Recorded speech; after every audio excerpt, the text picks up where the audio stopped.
So Chris, how many types of fireplace are there? And how do you turn on this type of fireplace? I think this is gas. This is right? gas, correct. Okay. So there are many different types of gas fireplaces. Some that have a pilot will be a switch located on the wall, allowing the gas to go through and turn on. In most cases, you will have a gas valve in the floor with your key. So you're going to want to go ahead and turn on your key. Don't turn it on yet. Put it on. Get yourself a match or a lighter. You want to go ahead and turn on the gas valve.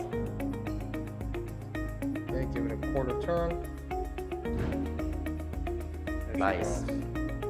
You always want to make sure your flute is open here to let all the carbon monoxide and gas vapors out to the chimney.